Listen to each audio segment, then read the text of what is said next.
Remove tax on disability pension on armed forces. Sir, एक सैनिक जब बॉर्डर पर गोली खाता है तो या तो वो शहीद हो जाता है, या यदि वो बच जाता है तो उसके शरीर का कोई अंग वो खो देता है, डिसेबल हो जाता है। इसके चलते सरकार उसे डिसेबिलिटी पेंशन देती है। ये कोई एहसान नहीं है, ये इनाम नहीं है, ये मुआवजा है, क्योंकि उसने देश की रक्षा करते हुए अपना एक अंग खो दिया, अपनी एक चीज, अपनी जीवन, अब वो एक रिड्यूस्ड क्वालिटी ऑफ लाइफ जिएगा। लेकिन विडंबना है कि आज हम इस डिसेबिलिटी पेंशन पर भी इनकम टैक्स लगाने जा रहे हैं। इस यूनियन बजट 2026 में फाइनेंस मिनिस्टर ने tax exemption on disability pension को विड्रॉ किया है, और 1922 से डिसेबल पेंशन आर्म्ड फोर्सेस को जो दी जा रही थी उसमें कोई इनकम टैक्स नहीं था।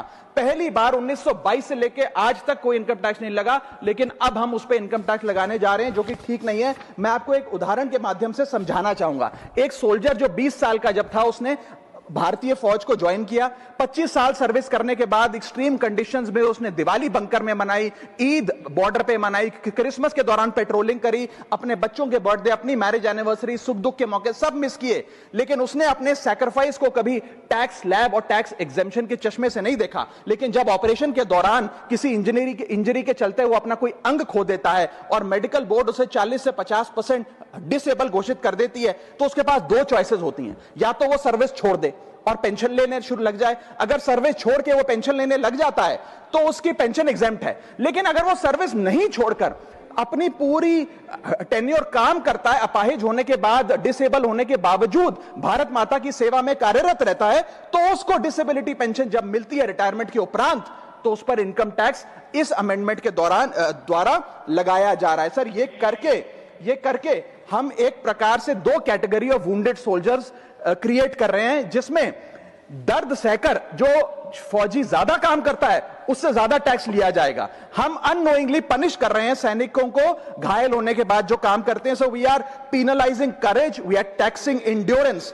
मैं कहना चाहता हूं sir, when the wound is same, service is same, sacrifice is same, tax treatment अलग अलग नहीं होना चाहिए। डिसेबिलिटी पेंशन कोई विंडफॉल गेन नहीं है, कोई बोनस नहीं है, कोई प्रिविलेज नहीं है। अगर भारत माता की सेवा में उस सैनिक ने अपना कोई अंग खो दिया, उसको टैक्स मान के और उसकी डिसेबिलिटी पेंशन को अतिरिक्त इनकम मान के उस पर टैक्स नहीं लगना चाहिए। You can tax income, you can tax profit, but you can not tax a soldiers sacrifice.